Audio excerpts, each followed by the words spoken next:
लेकिन बापू धाम की जेलों की जैसे पहले भी जिक्र किया, वहाँ तो यही दिखाया जाता है कि नशा बहुत है, चोरी चकारी आसपास बहुत है। ये बताओ नशा कहाँ नहीं है, चोरी चकारी कहाँ नहीं है, गुंडागर्दी कहाँ नहीं है। कॉलोनी में देखो इतने अमीर लोग तो है नहीं कि जो महंगे नशे कर सके, बट जो सर्कल वो बाहर का सर्कल होता है और वही लोग आके उनको इन्फ्लुएंस करते हैं या उनको दिलाते हैं, कुछ भी रख लो, उन्हीं से वो हैबिट बनती है। फिर ब्लेम सब क्या आ जाता है कि कॉलोनी वाले करते हैं। नशा सिर्फ बापूधाम में नहीं है, चोरी चकारी सिर्फ बापूधाम में नहीं है, चंडीगढ़ के विभिन्न सेक्टर्स में, विभिन्न कॉलोनियों में।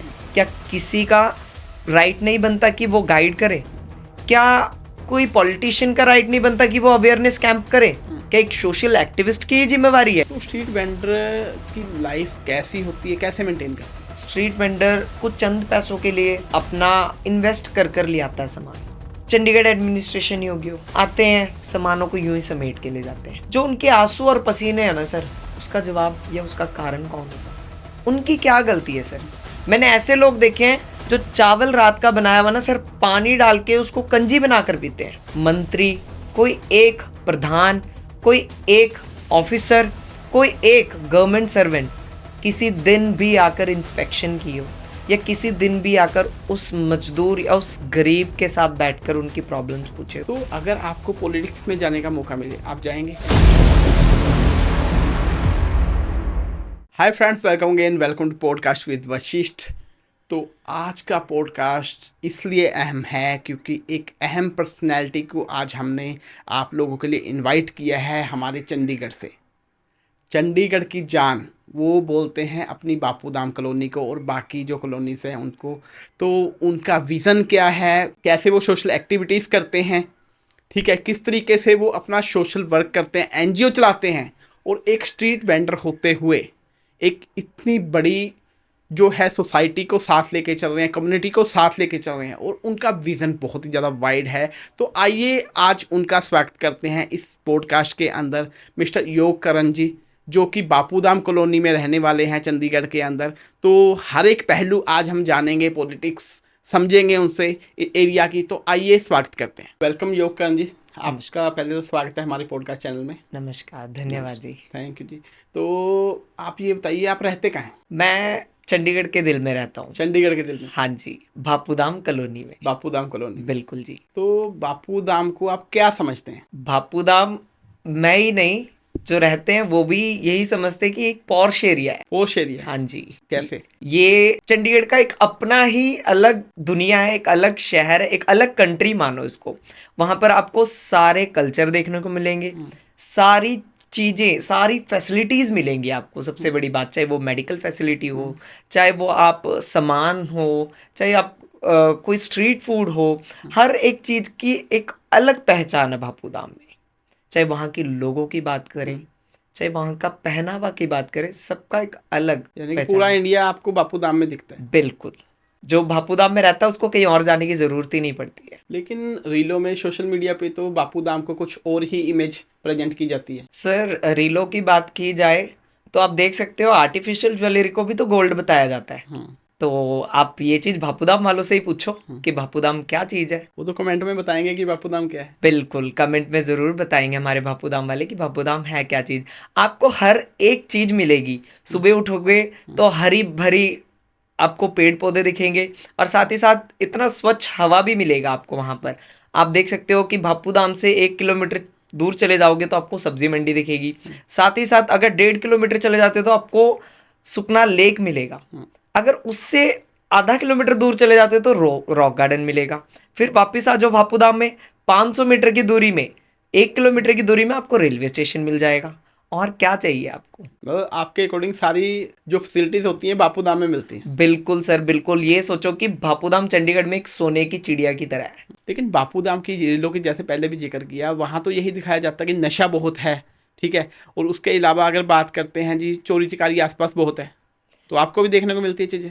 मेरा तो जन्म ही उस स्थान पे हुआ है। ये बताओ नशा कहाँ नहीं है, चोरी चकारी कहाँ नहीं है, गुंडागर्दी कहाँ नहीं है। चंडीगढ़ ब्यूटीफुल सिटी है। ब्यूटीफुल सिटी का एक ही पहलू नहीं होता कि एक ही तरफ का आप दिखाया जाए। और मैं पहली बात ये कहूँगा कि हमें रील्स या फिर सोशल मीडिया से इन्फ्लुएंस होकर किसी भी चीज़ को उस तरीके से हमें एक्सेप्ट नहीं करना चाहिए। पहले उसके अंदर से जानकारी जो है वो अच्छी नॉलेज के साथ बात करना चाहिए और उसको हमें आगे पोइट्री करने का तरीका भी सही होना चाहिए। देखिए सर, मेरा सर्कल जो था वो उन्हीं लोगों में है। कुछ मेरे दोस्त जो नशे में थे, आज नशे में थे। जी नशे में थे, उन्होंने काफी जो है बड़े बड़े महंगे महंगे नशे भी किए हैं। और वो महंगे नशे कहाँ किए? कॉलोनी में देखो इतने अमीर लोग तो है नहीं कि जो महंगे नशे कर सके, बट जो सर्कल वो बाहर का सर्कल होता है और वही लोग आके उनको इन्फ्लुएंस करते हैं या उनको दिलाते हैं, कुछ भी रख लो, उन्हीं से वो हैबिट बनती है। फिर ब्लेम सब क्या आ जाता है कि कॉलोनी वाले करते हैं। ठीक है, अब ये सोचो 1.5 लाख रुपए का सोना हो चुका है, एक झुग्गी झोपड़ी वाला 1.5 लाख रुपए का सोना कैसे खरीद लेगा जब इनकम ही उसकी 500 रुपए की है दिन का? बिल्कुल। ठीक है ना सर? तो आप जेन्युइन सी बात है, कई लोगों के अंदर अब सुधार भी आ चुका है। कई लोग अपना कारोबार कर रहे हैं, अपना रोजगार कर रहे हैं, कई लोग प्राइवेट सेक्टर में लगे हैं, तो कई लोग अपना स्ट्रीट वेंडिंग का काम भी कर रहे हैं। अब मेरा ही रख लो, मैं भी स्ट्रीट वेंडिंग का काम कर रहा हूँ और मैं यही कह रहा हूँ कि सिर्फ एक पहलू के चलते हुए हमें किसी को जज नहीं करना चाहिए, वो चाहे बापू धाम हो, चाहे वो मूली जागरा हो, चाहे वो मलोया हो, चाहे वो 4 नंबर हो। ठीक है ना सर? तो मैं कभी भी नहीं कहूँगा कि कहीं पर नशा नहीं है, नशा हर जगह में है और हर एक इंसान को इसके बारे में पता भी है। पता भी है, लेकिन इसको सुधारा कैसे जा सकता है आपके अकॉर्डिंग? सर मेरे अकॉर्डिंग ही नहीं, मेरे हिसाब से ये कि सबके अकॉर्डिंग हमें देखना चाहिए एक अच्छी गाइडेंस। कोई एक पर्सन दिखा दो किसी ने किसी को गाइड किया हो। मैं सोशल एक्टिविस्ट हूँ, मेरी तरह और भी सोशल एक्टिविस्ट हैं। मैंने आपके पॉडकास्ट में पहले भी देखे काफी सोशल एक्टिविस्ट इस कैमरे के आगे ही बैठे हैं, इस माइक के आगे ही बैठे हैं। क्या किसी ने कभी जिक्र किया है या किसी ने कभी उन पर्सन को गाइड किया जो कि नशे की तरफ है? नशा सिर्फ भापूदाम भी नहीं है, चोरी चकारी सिर्फ भापूदाम भी नहीं है, चंडीगढ़ के विभिन्न सेक्टर्स में है, विभिन्न कॉलोनियों में है। क्या किसी का राइट नहीं बनता कि वो गाइड करे? क्या कोई पॉलिटिशियन का राइट नहीं बनता कि वो अवेयरनेस कैंप करे? क्या एक सोशल एक्टिविस्ट की जिम्मेवारी है कि सारा चीज वही करे? या आप मेरा ही बताए, मेरे बापूधाम वाले ही बता दे कि मेरे अलावा किसी ने अगर इसकी पहल की हो? तो आप क्या क्या करते हैं अपने तौर पे? सर मेरे तौर पे मैंने जो है काफी सारे सक्सेसफुल प्रोजेक्ट्स किए हैं। मैं अपने आप को एक यूथ रिप्रेजेंटेटिव कहकर जो है अपने आप को रिप्रेजेंट करता हूँ। यूथ रिप्रेजेंटेटिव मतलब वो नहीं, सिर्फ शब्द नहीं है, ये एक जिम्मेवारी है। आप यूथ का नाम जब लेते हो तो एक गैदर दिखता है कि आपको कि हाँ भाई ये यूथ है। तो आप देख सकते हो मैं मेडिकल हेल्थ का कैंप लगाता हूँ, ड्रग्स अवेयरनेस पे कैंप करता हूँ। बाकी आप और भी चीज़ बताऊँ तो मैं एम्पावरमेंट में काम करता हूँ, चाहे वो मेल एम्पावरमेंट हो, चाहे वुमेन एम्पावरमेंट हो, चाहे वो ट्रांसजेंडर एम्पावरमेंट हो। हर किसी का एक टैलेंट होता है। कई लोग अचार बनाते हैं, मैं उस अचार की भी प्रमोशन करके उसकी भी बिक्री कराकर उनको रोजगार प्राप्त करवाता हूँ। और बात रही किसी को सिलाई आती है, तो हमारा जो एनजीओ है, जो सोसाइटी है, वो क्या करती है, गैदर करवाकर उनसे जो है बच्चों को टीच करवाकर जो उनका इनकम फिक्स्ड होता है उसी से हम उनका बंटवारा कर कर उनके भी जो है घर लायक खर्चा दे देते हैं। सर आपने जिक्र किया आपकी एनजीओ है, क्या नाम है एनजीओ? एनजीओ हमारी जो है सोसाइटी है वो है श्री मुत्तुमारियम्मन वेलफेयर सोसाइटी। ओके। हाँ जी, ये एक डिवोशनल सोसाइटी भी है जिसमें हम धार्मिक काम भी करते हैं। हम धार्मिक काम भी इसलिए करते हैं कि आजकल आप देख रहे हो लोग ज़्यादा वेस्टर्न कल्चर्स को अडॉप्ट कर रहे हैं, है ना? और आप देख सकते हो कि भक्ति पूजा पाठ बहुत कम लोग हैं उसकी तरफ, है ना? कभी आप देख सकते हो कि लोग फट देनी अपना धर्म भी कन्वर्ट कर लेते हैं। तो मेरा ये है कि अगर आप किसी भी धर्म में हो तो आपको अपना धर्म पहले रखना चाहिए। आपके किसी को देखकर या किसी को सुनकर इन्फ्लुएंस होकर अपना धर्म भी नहीं चेंज करना चाहिए। तो इसलिए सर ये वेलफेयर सोसाइटी हमने ऐसा मेंटेन किया कि जिसमें धार्मिक काम भी होते हैं और हमारी सोशल एक्टिविटी भी चलती है। सोशल एक्टिविटीज में आप क्या क्या मेनली करते हैं? सर मेनली हम एजुकेशन पे काम करते हैं और मेडिकल फैसिलिटीज़ देते हैं। कभी टीबी की जांच कराते हैं, कभी एक्सरेज करवाते हैं और कभी हम HIV से रिलेटेड भी, क्योंकि आप देख सकते हो यूथ और जनरेशन अपने आप को जितना भी कंट्रोल कर ले, बट जो ह्यूमन नीड है, रोटी कपड़ा मकान ही नहीं है, उसके बाद भी एक चीज़ है, वो आप भी जानते हो और मैं भी जानता हूँ। तो मैं ये कहता हूँ कि अब यूथ इतना इन्फ्लुएंस होता है चीज़ों को देखकर, रील्स को देखकर, तो वो कहीं ना कहीं अपना इंटीमेशन के लिए किसी भी जगह में चले जाता है, कुछ चंद पैसों को देकर भी करता है। कई लोगों के ऐसे रिलेशंस भी हैं जो कि इतना खुल के, और मैं ये कहता हूँ कि यूथ को अच्छे से अवेयर होना चाहिए, चाहे वो HIV से हो, चाहे वो TB से रिलेटेड हो, किसी भी खतरनाक बीमारी से इतना अवेयर होना चाहिए कि हम उस दौर पे चलने से पहले हमें पता होना चाहिए कि इसकी सेफ्टी क्या है। उस सेफ्टी की जरूर जानकारी होनी चाहिए और फिर हमें उस चीज को फॉलो करना चाहिए। तो मतलब आप अपनी एनजीओ में सारी चीज़ें कवर करते हैं? बिल्कुल सर। और हमारी एनजीओ में एक और चीज है सर, हम लोग एज बैरियर नहीं रखते। अगर कोई बात करनी होती है तो हम ये नहीं सोचते कि भाई ये बच्चा है और ये बड़ा है। हम सबके आगे खुल के बात करते हैं। जब तक हम खुलेंगे ही नहीं तो हम किसी को समझा कैसे पाएंगे। तो जहाँ लोगों की सोच ये है कि बापूधाम कॉलोनी एक अनप्रिविलेज्ड और अनपढ़ लोग रहते हैं, तो वो अपनी गलतफहमियां हटा दे अपने दिमाग से। आप देख सकते हो सर, MTV रोडीज हमारे बापूधाम से एक लड़का गया, हिमांशु। ठीक है सर, मैंने खुद भी ऑडिशन दिए हैं, मेरे रील्स भी वायरल हुई हैं। और विमेन IPL के लिए नंदिनी शर्मा जो कि विमेन क्रिकेटर, वो भी बापूधाम कॉलोनी की। आप सब छोड़िए सर, आप देख सकते हैं गली क्रिकेट चलाया है जो कि कुछ पॉलिटिशियंस और चंडीगढ़ एडमिनिस्ट्रेशन का मिलकर एक कोलैब था। उसमें भी देख सकते हो हमारे बापूधाम के जो बच्चे हैं। सबसे बड़ी बात देख सकते हो कि सेक्टर 17 में सेंसी समाज है, जो आपको कुछ लोग गोगल्स बेचते हुए दिखेंगे, कुछ लोग आपको वो शक्करकंदी उबाल के बेचते हुए दिखेंगे। तो एक छवि छपी हुई है कि ये लोग चोरी चकारी करते हैं या फिर ये लोग लड़ाई दंगे ही करते हैं। आप देख सकते हो सर, गली क्रिकेट में मोस्टली उन्हीं के बच्चों ने जो है विनिंग की है, ट्रॉफी विन की है। तो कुछ हार्श रियलिटी है, ये चीज क्यों नहीं दिखाते हो बाहर? आप सोशल एक्टिविटी देख सकते हो। मेरे पास, मैं बापूधाम कॉलोनी से हूँ, मैंने कितनी अचीवमेंट्स की है, कभी उसके बारे में बात करो। आप इन्फ्लुएंसर कहते हो अपने आप को, इन्फ्लुएंसर होने के बाद आप खुद को मीडिया पर्सन कहकर आ जाते हो। अगर किसी ठेले के साथ आपकी अगर एक्टिवा चली जाए, आप ये कहते हो कि अगर मैं हॉर्न कर दूं उस रेडी वाले को तो वो बर्फ की जगह मुझे चीर देगा। तो ये जो लफ्ज है ना सर, जो ये रील है, ये सिर्फ मेरे तक या आपके तक नहीं है, ये एडवाइजर भी देखते हैं, ये DC भी देखते हैं, ये एडमिनिस्ट्रेशन भी देखते हैं, जितने भी बड़े अधिकारी हैं, ठीक है ना सर, वो भी देखते हैं। और जो छवि आप छपा रहे हो ना, ये बहुत गलत है। आप कभी कॉलोनी में आकर बैठकर जो वहाँ के लोग हैं उनसे मिलकर बात करें, उनके साथ बैठकर कुछ पल बिताएं, तो आपको असलियत पता चलेगी कि लोग एक्चुअल में है क्या। तो आपके अकॉर्डिंग जो भी इन्फ्लुएंसर्स हैं जो बापूधाम की बात करते हैं, वो नेगेटिव ही दिखाते हैं, पॉजिटिव दिखाते ही कोई नहीं? सर मेरी बात सुनो, कॉलोनी तो एक ये रखो कि आप अगर डिमेन वे से दिखाओगे वो भी चीज़ वायरल होगी, अगर आप अच्छी चीज़ दिखाओगे वो भी चीज़ वायरल होगी। क्योंकि कॉलोनी, आप देखो, हमारी परेशानी हम जान सकते हैं क्योंकि हम लोग ऐसे जुड़े रहते हैं। जिनका घर ऐसे और ऐसे है वो क्या परेशानी जानेंगे। हम लोगों में अगर कॉलोनी में एक डेथ भी हो जाता है ना सर, तो हर एक कॉलोनी की बात करो, सिर्फ बापूधाम की नहीं, अगर वो किसी भी रिलीजन का है, चाहे वो हिंदू हो, चाहे मुस्लिम हो, चाहे सिख हो, चाहे ईसाई हो, चाहे वो किसी भी स्टेट का क्यों ना हो, डेथ हो जाए ना सर, रिश्तेदार तो उनके 2 दिन 3 दिन बहाना लगा के बाद में आएंगे, बट जो पड़ोस अड़ोस है ना सर, वही पहले खड़े होता है। और ये चीज बहुत ही इंप्रेसिव लगती है, क्योंकि देखो सर, मैं साउथ इंडिया से हूँ, मेरे को यहाँ से ट्रैवल करके अगर ट्रेन में भी जाना होगा तो 3 दिन लग जाएगा। और मेरे पड़ोस में पंजाब के हैं, कई महाराष्ट्र के हैं, कई बम्बई के हैं, कई कर्नाटका के हैं, कई कश्मीर के हैं। जब हमारे साथ कुछ होना होता है ना सर, तो पहले वही लोग आते हैं। तो मैं यही कहूँगा सभी इन्फ्लुएंसर्स को, आप 10-10 हज़ार 20-20 हज़ार फॉलोअर्स रख के ये मत सोचो कि आप बहुत ही बड़े लेवल के इन्फ्लुएंसर्स हो।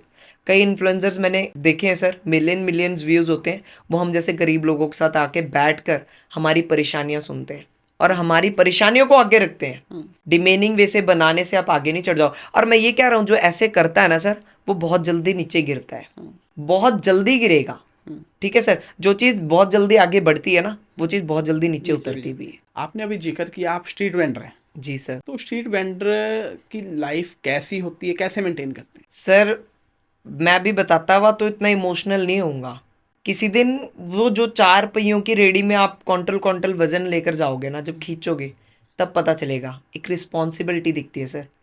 हम तो चलो यंग हैं, हम कर लेते हैं। जब हमारे माँ बाप या फिर हमारी ही कॉलोनी का कोई गरीब जब पसीना बहाता धूप में, फिर भी उसको उसकी कदर नहीं मिलती। लाइक आप देख सकते हो सर, स्ट्रीट वेंडर कुछ चंद पैसों के लिए अपना इन्वेस्ट कर कर ले आता है सामान। चंडीगढ़ एडमिनिस्ट्रेशन ही होगी हो या कोई भी कमेटी होगी हो, आते हैं सामानों को यूं ही समेट के ले जाते हैं। जो उनके आंसू और पसीने हैं ना सर, उसका जवाब या उसका कारण कौन होगा?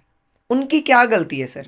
अगर इस चीज को डेवलप कर दिया जाता या इस चीज के ऊपर अच्छे से काम किया जाता, क्या आज उनको एक अच्छा जगह ना मिलता, अच्छा प्लेटफॉर्म ना मिलता, या वो आज उस नौबत में होते? आज के नहीं है सर, कम से कम 50 साल, कम से कम जब से चंडीगढ़ बसा है तब से लोग काम कर रहे हैं। अगर ये चीज करनी थी तो स्टार्टिंग में ही कर देना चाहिए था। सब कुछ बस गया सर, बसा लिया, रोटी कपड़ा मकान, नीड्स भी पूरी होगी। पूरी होने के बाद जब इंसान की आधी उम्र बीत गई, जब उसका बुढ़ापा आ गया, उस समय आप उसको निकाल रहे हो, तो कितना दुख है सर। आप देख सकते हो, आज भी मैं उन लोगों को जानता हूं सर जो नमक और रोटी के साथ अपना गुजारा करते हैं। आज भी? हाँ जी, आज भी। आप किसी दिन मेरे साथ चलिए, मैं उन घरों का दौर कराऊंगा और उनको पता नहीं होगा कि हम कब जा रहे हैं। और उनके घर में कभी कभी तो सर नमक लेने के लिए नमक के डब्बे खाली रहते हैं सर।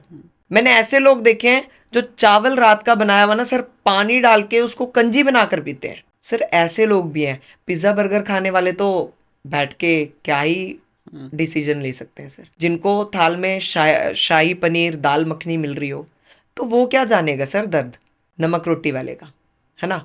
जूठी प्लेट धोने वाले का दर्द प्लेट उठाने वाले को पता होता है सर, है ना? जो उस चीज से गुजर रहा उसी को पता लगेगा। बढ़िया एसी में, बढ़िया कुर्सी में और बढ़िया सिग्नेचर के साथ काम करने वाला नहीं जानेगा।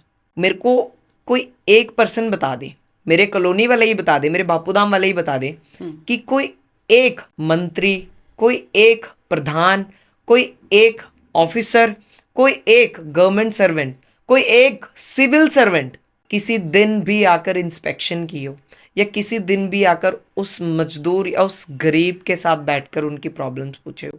आज तक रिकॉर्ड नहीं है सर, आज तक। आप सब छोड़ो सर, जो मकान सरकारों ने दी है उस मकानों की आज हालत देखोगे ना, पौड़ियां कभी भी टूट के गिर सकती हैं। एक मकान का समय होता है 20 से 30 साल। चंडीगढ़ को बसे लगभग, मेरे अंदाजे से, मेरा जन्म चलो 26 साल हुए हैं, पर मेरे अंदाजे से, जब मेरे बड़े कहते हैं उनके अंदाजे से 50 से 60 साल से ऊपर हो गया है। 60 साल प्लस हो गया। बिल्कुल। और मैं अपनी स्कूल की बात कर रहा हूँ सर, मैं एक गवर्नमेंट स्कूल में पढ़ा हूँ। उस गवर्नमेंट स्कूल में जो रैंप पे हम फिसलते हुए चलते थे ना, हम स्केट करते थे सर, क्योंकि इतनी फिसलन होती थी उसमें, हमारी जूते भी घिसे हुए होते थे और हम उसमें फिसलते हुए जाते थे। आज मैं दोबारा जब उस स्कूल में गया, 2017 में मैंने 10th किया, 2019 में मैंने अपना +2 किया। उसके बाद जब मैंने सोशल एक्टिविटी की लाइन चूज की, जब मैंने अपना एनजीओ वगैरह बिल्ड किया, मैंने जब इन्फ्लुएंस करना स्टार्ट किया, जब इंस्टाग्राम पे वीडियो बनानी स्टार्ट की, मैंने कहा चलो एक दौरा अपने स्कूल का ही करे आते हैं। जब मैं स्कूल में गया, जिन क्लासरूम्स में हम बैठते थे ना सर, उन रूम्स में अब बारिश के दौरान पानी चूते हैं और टॉयलेट्स इतने गंदे हैं सर। कभी कोई रिप्रेजेंटेटिव बताओ जिन्होंने सरकारी स्कूलों में जाकर निरीक्षण किया हो? इतने सारे पोर्टल्स बने हैं, किसी ने कोई पोर्टल बना दिया, किसी ने कोई पोर्टल बना दिया, शिकायतें हम डाल देते हैं। जब कोई इंसान डायरेक्ट अधिकारी से नहीं मिल सकता, उसका एक जो है जरिया बन जाता है पोर्टल। अगर कोई उसमें शिकायत भी डालता है, कोई सजेशन भी डालता है, तो उस पर एक एक्शन रिपोर्ट होना चाहिए कि भाई एक्शन लिया और उसका रिपोर्ट होना चाहिए। ऐसा तो नहीं होना चाहिए ना कि आपके पास शिकायत आ चुकी है, उसके बाद आप ये कह रहे हो कि ये सजेशंस है, ये हमारे मतलब डिपार्टमेंट के उसमें फॉल नहीं करता है। तो बंदा आपके पास पहुंचेगा कैसे, ये बताओ? या तो ऐसे बताओ कि किसी ऑफिसर ने बोला हो कि मेरे से मिलना है, तो आप बिना अपॉइंटमेंट के आके मिल सकते हो। अगर आपने किसी अधिकारी से मिलना होगा ना, या तो आपको किसी पॉलिटिशियन की ज़रूरत पड़ेगी, या तो किसी लीडर की ज़रूरत पड़ेगी। मैं एक्टिविस्ट हूँ, मुझे पता है मैंने स्ट्रगल कितना किया है।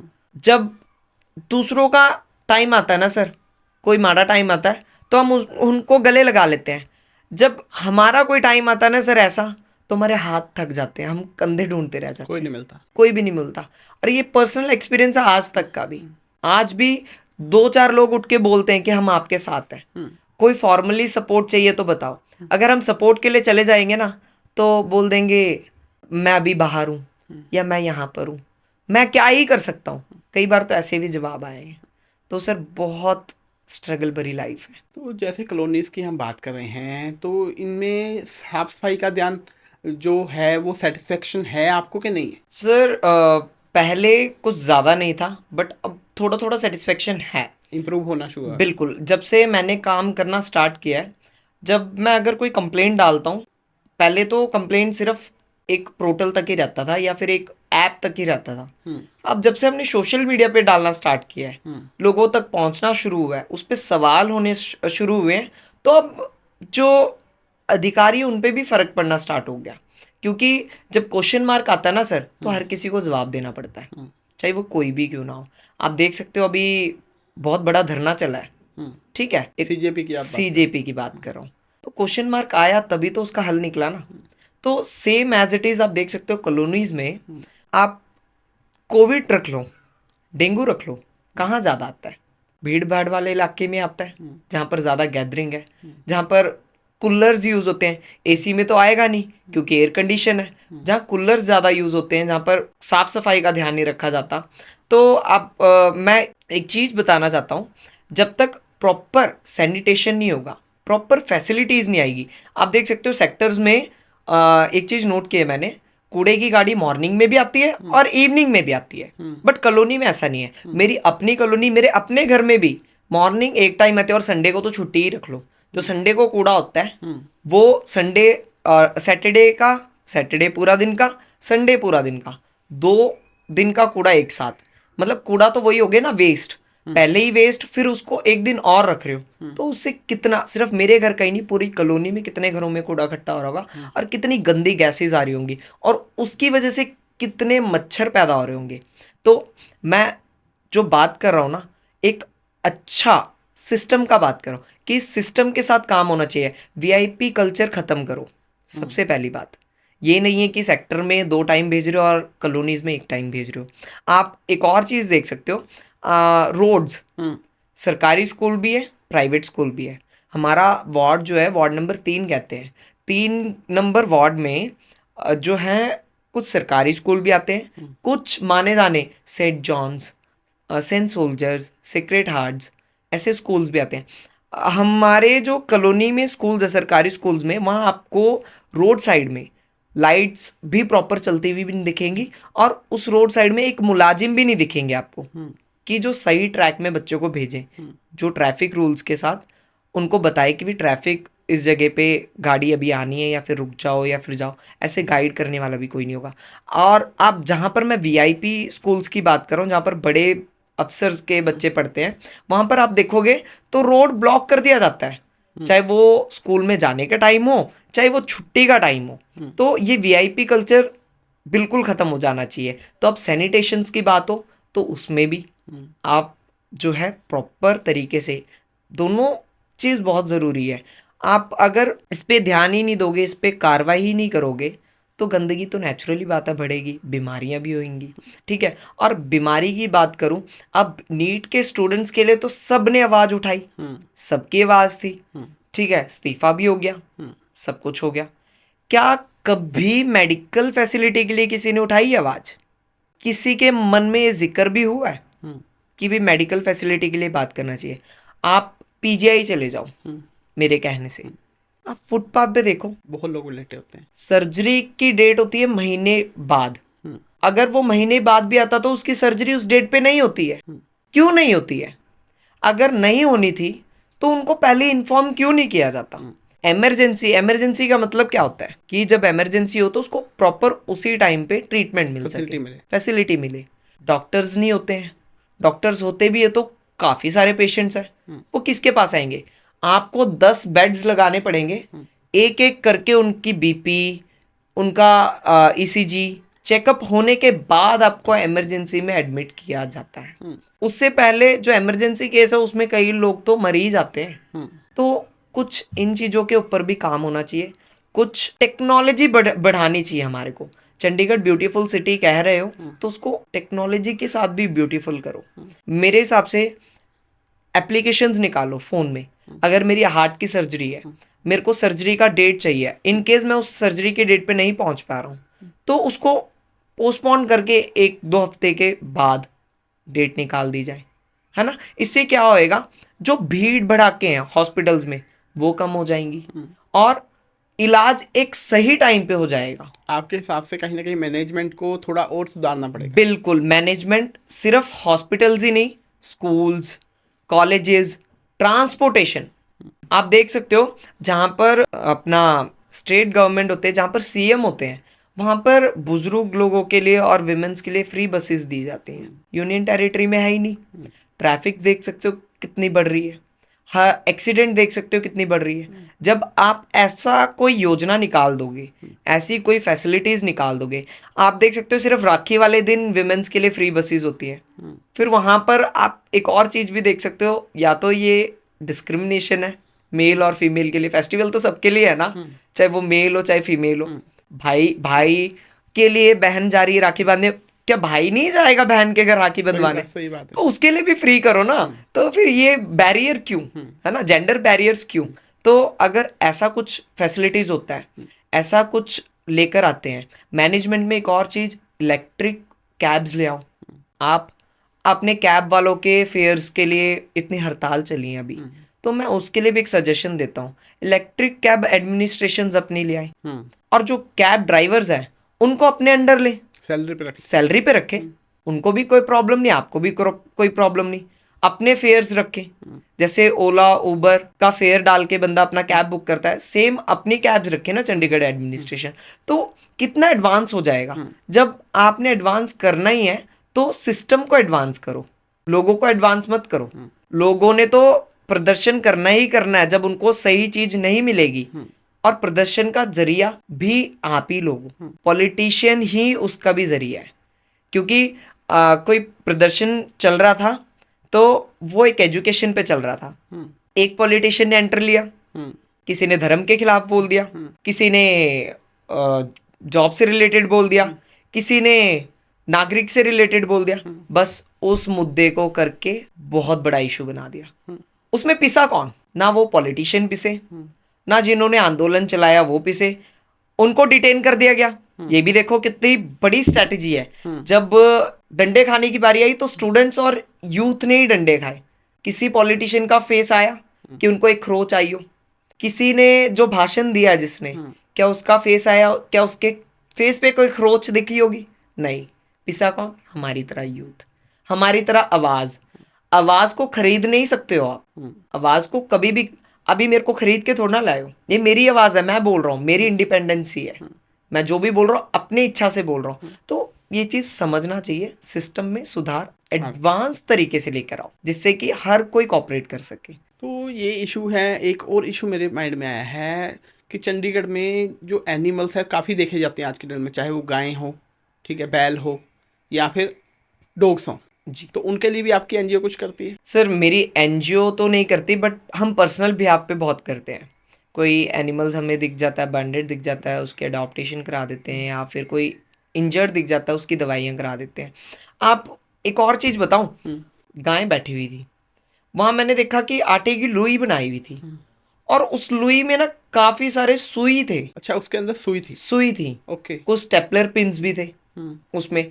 अब मुझे ये नहीं पता कि वो किस वजह से डाली है। और आप देख सकते हो कितनी आवारा गायें हैं, और उसमें कई गायें ऐसे भी हैं जो कि पालतू हैं, जो दूध निकालने के लिए रखते हैं लोग और उनको सड़कों पे छोड़ देते हैं। दूध निकालने के बाद छोड़ देते हैं। छोड़ने के बाद वही गायें वही कूड़ा करकट खाती हैं, फिर वापस जाके वही दूध देते हैं और वही दूध घरों में जाते हैं।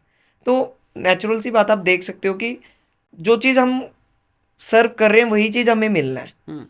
हम जो गंदगी डाल रहे हैं, है ना, उससे अगर किसी भी गाय ने उस चीज़ को खा लिया तो कितनी बड़ी प्रॉब्लम हो सकती है। उसको होएगी। अगर वो कुछ ऐसे जगह पे जाके ख़त्म हो जाए, वो तो पता भी नहीं चलेगा कि मर गया। काफ़ी सड़ने के बाद उसकी स्मेल आएगी, जब तक तो उसमें काफ़ी सारी बीमारियां पैदा हो जाएंगी। तो ये चीज़ बहुत गलत है, इस पे जो है ध्यान देना चाहिए, इस पे कुछ स्ट्रिक्ट एक्शंस भी होनी चाहिए। और यही बात रही डॉग्स की, आप देख सकते हो कई बार ऐसे केसेस आ जाते हैं कि एक्सीडेंटल केस आ जाते हैं। कई बार अभी पीछे हमारी कॉलोनी में ही एक पर्सन ने नशे की हालत में एक डॉग का बच्चा तंदूर में डाल दिया। अच्छा, आपकी कॉलोनी? हाँ जी। तो वो नशे की हालत में था, मैं यही बात कह रहा हूँ, अगर एक पर्सन नशे में, उसको ये नहीं पता, वो उस दिन उस डॉग को डाला, कल को किसी बच्चे पे भी डाल सकता है। बिल्कुल डाल सकते हैं। और ये हमारे को एक गाइडेंस की बहुत ज़रूरत है, अवेयरनेस की बहुत ज़रूरत है। और जब डाल दिया उसके बाद एक्शंस भी ले गए, पुलिस कार्रवाई भी हुई, बट उसके बाद कोई कैंपेनिंग नहीं हुई, कोई एडवाइस नहीं दिया गया, कोई निरीक्षण आदेश नहीं दिया गया कि भी ऐसा कुछ हो तो कल को उसको ये सजा मिलेगी। क्यों नहीं किया गया? अगर यही किसी का बच्चा डल जाता तो छोड़ देते। आज कितने लोग इकट्ठे हो जाते। एक तो एनिमल है, एनिमल्स है, उसका कोई पूछने वाला नहीं है, बेजुबान है, उसकी कोई जुबान नहीं है, वो अपना दर्द नहीं बांट सकता। तो और पहले मैं दूध डालने जाता था कुछ मेरे फ्रेंड्स के साथ, क्या होता था, कई बार डॉग बाइट कर देता था, ठीक है, किसी भी लोगों को, XYZ कोई गुजर रहा है उस रास्ते से बाइक में, तो क्या होता है कि कई बार डॉग्स अपने पपीज़ के साथ होते हैं, तो कई लोग नशे की हालत में गाड़ी चला रहे हैं, कभी उसके ऊपर चढ़ा दे। आप काफ़ी बार देखते भी होंगे, सोशल मीडियाज़ पे देखते होंगे, कई वीडियोस भी वायरल होती हैं, कई लोग जान के भी करते हैं और कई लोगों के साथ बाय इंसिडेंट भी हो जाता है, कई एक्सीडेंट भी हो जाते हैं। तो क्या होता है, वो एनिमल्स के ना माइंड में छप जाती है, उस व्हीकल की पहचान कर लेते हैं वो, तो उनको यही लगता है कि भी सेम चीज़ वो भी ना कर दे, तो कुछ ऐसा फोबिया के तौर पर वो उनका पीछा करते हैं। अगर वो कंट्रोल नहीं कर पाए, ये भी जो है नर्वस हो जाते हैं, तो वो फिर बाइट बुइट वाली इशू हो जाती है। बाकी आप उसका जो है प्रॉपर सिस्टम में लेकर आ सकते हैं हम, गवर्नमेंट की जो हॉस्पिटल्स हैं, आप देख सकते हैं जो डिस्पेंसरीज बनी है, वो सिर्फ आफ्टरनून तक आपको मिलेगा, 1 बजे तक। ओके। हाँ जी, मेरा एक रिक्वेस्ट है, उसको अगर 24/7 कर दें तो शायद बहुत सारी चेंजेस देखने को मिलेंगी। कई गौशाला हैं, अगर ऐसे अबेंडेंट गायें हैं, उनके प्रॉपर, देखो हम लोग टैक्स भी भरते हैं, सब कुछ भरते हैं, तो अधिकार भी हमारा प्रश्न करने का, ठीक है, कि हम कर सकते हैं। तो ये अगर प्रॉपर एक सिस्टम के साथ चले तो सब चीज़ में सुधार आ सकता है। आप टाइमिंग्स चेंज करें, प्रॉपर जो है वैक्सीनेशंस करें, area to area, door to door जाए, डॉग्स की जो स्टेरिलाइजेशन प्रोसेस है उसको रेगुलर रखें, है ना। तो ये सब चीज़ें होंगी तो बहुत पॉजिटिव रिजल्ट आएंगे। तो अगर आपको पॉलिटिक्स में जाने का मौका मिले, आप जाएंगे? बिल्कुल सर, क्योंकि जिसके हाथ में पावर है वो सब कुछ कर सकता है ना। तो मेरा तो सपना है, मैं आज किसी अधिकारी को मिलना हो तो मुझे एक पॉलिटिशियन की सपोर्ट लेनी पड़ती है। अगर कल को मेरे हाथ में पावर हो तो मैं तो डायरेक्ट मिल सकता हूँ ना। और मैं सबसे बड़ा एक अहम मुद्दा रख रहा हूँ कि हम यूथ को पॉलिटिक्स में उतरना चाहिए। यूथ को उतरना चाहिए, बिल्कुल, चाहे वो कोई भी हो, किसी भी पार्टी से करो, पर करो ज़रूर। जब यूथ अपनी आवाज़ को निकालता है ना, तो ये सोचो कि हर किसी को अपना आवाज़ दबाना पड़ता है, ठीक है। अभी रिजल्ट आपके सामने ही है, ठीक है। तो अभी मेरा एक प्रोसीजर चल रहा है, मैंने एक यूथ एडवाइजरी कमेटी की रिक्वेस्ट की है। किसको किया रिक्वेस्ट? एडमिनिस्ट्रेशन को। चंडीगढ़? हाँ जी, चंडीगढ़ एडमिनिस्ट्रेशन को, जो कि एक पोर्टल है। आप 2 पोर्टल का यूज़ कर सकते हो। एक तो चंडीगढ़ नेक्स्ट है, जो कि हमारे मेंबर ऑफ पार्लियामेंट सांसद जी मनीष तिवारी जी ने जो है इसका ऐप बनाया, हाँ जी, स्टार्ट किया है। और एक जो प्रधानमंत्री का पोर्टल है, CP ग्राम पोर्टल, उस पे भी आप अपने सजेशंस, राय जो डाल सकते हो। आपको जो है 15 से 20 दिन के अंदर उसका जो है जवाब मिल जाएगा। और दोनों में, और मैं सबसे अच्छी बात ये कहता हूँ कि जो मनीष तिवारी जी हैं, MP जी, उन्होंने बहुत एक अच्छा प्लेटफॉर्म किया। क्योंकि मैंने एक रिक्वेस्ट डाली थी कि भी मेरे को स्कूल्स में बेंचेस चाहिए, सरकारी स्कूल में, क्योंकि जिस समय मैं पढ़ता था जो हालत में बेंचेस थी वही हालात में आज भी हैं। तो जब मैंने आपको बताया था पहले कि भाई स्कूल का निरीक्षण करने गया था, तो वहाँ मैंने चीज़ें देखी, इंफ्रास्ट्रक्चर हो गया या बेंचेस से रिलेटेड। तो मैंने जब लेटर डाला तो मेरे पास प्रूफ है, उनके ऑफिस से मेरे को कॉल आया और उन्होंने कहा कि आप एक फॉर्मल लेटर भेजो, हम इस पे एक्शन करेंगे। और ये बहुत अच्छा इनिशिएटिव है।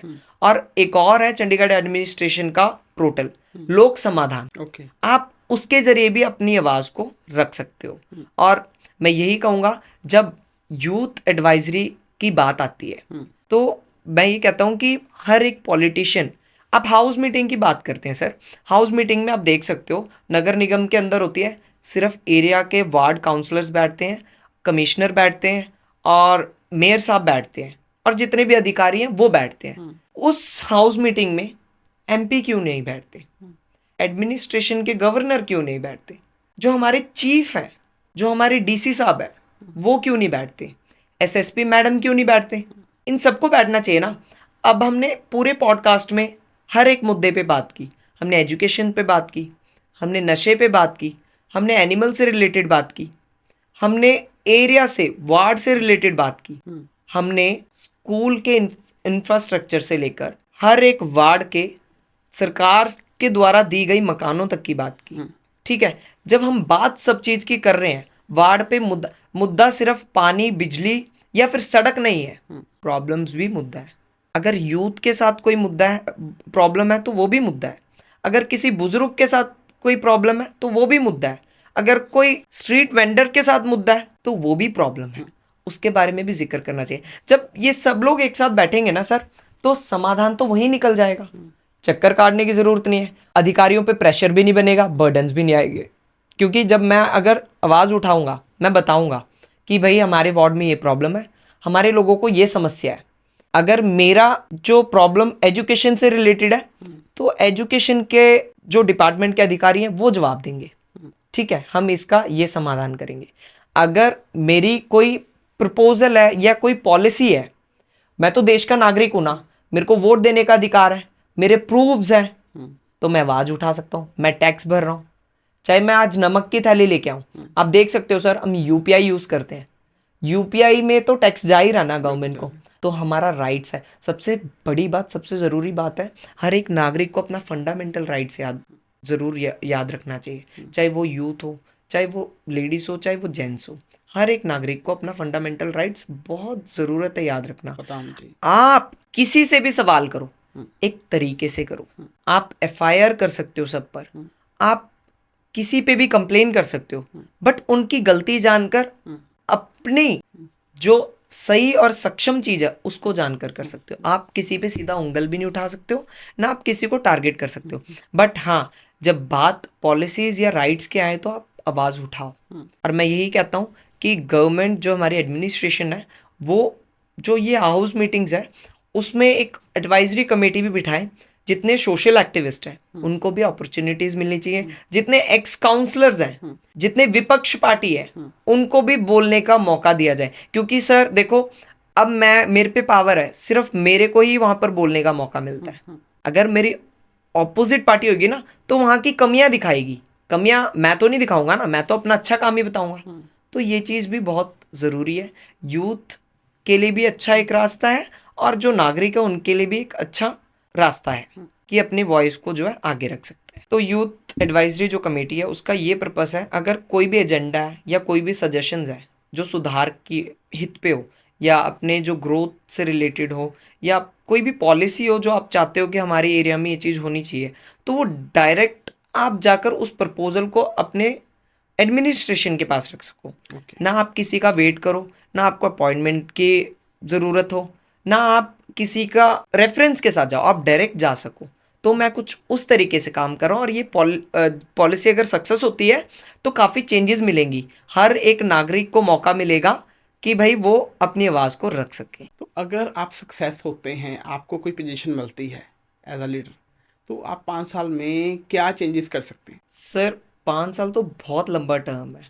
मैं स्टार्टिंग के 90 दिन हर एक कॉलोनीज, हर एक सेक्टर का निरीक्षण करूंगा, और पहले जानूंगा कि भाई एक्चुअल में यहाँ पर ज़रूरत क्या है, नीड क्या है।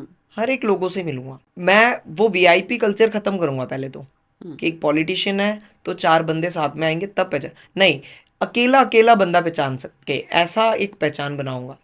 और बात रही एक पोजीशन की, तो आप विजय तलपति सर को देख सकते हो। मैं कह रहा हूँ ज्यादा टाइम नहीं हुआ उनको, अभी कुछ ही टाइम हुआ है, और देख सकते हो कितने एजेंडा लेके आए हैं वो, कितनी सारी चेंजेस विमेंस के लिए लेके आए हैं, एजुकेशन में, स्पोर्ट्स में, और सबसे बड़ी बात, रिश्वतखोरी खत्म कर दी। उन्होंने एक स्टेटमेंट दिया था तमिल में, कहा था, याराவது உங்கள்கிட்ட பணம் கேட்டாங்கன்னா, லஞ்சம் கேட்டாங்கன்னா, நீங்க என்ன பண்ணணும், எங்க அண்ணன் பேர் எடுக்கணும், எங்க அண்ணன் கெச்சி பேர் எடுக்கணும்। इसका मतलब उन्होंने, मैं आपको समझाता हूँ, इन्होंने तमिल में बोला था कि अगर आपसे कोई रिश्वत मांगता है तो आपने उसको सीधा बोलना है कि मैं मेरे भाई के पार्टी से हूँ, मैं नहीं दे सकता हूँ या नहीं दे सकती हूँ।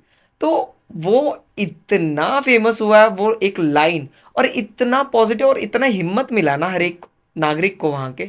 तो मैं ऐसा ही एक विजन देखता हूँ हर एक वार्ड में, चंडीगढ़ के हर एक शहर में, हर एक बस्ती में। तो आपके साथ पॉडकास्ट करके काफ़ी नॉलेज मिली हमें, स्पेशली बापू धाम की और चंडीगढ़ की कॉलोनीज़ की।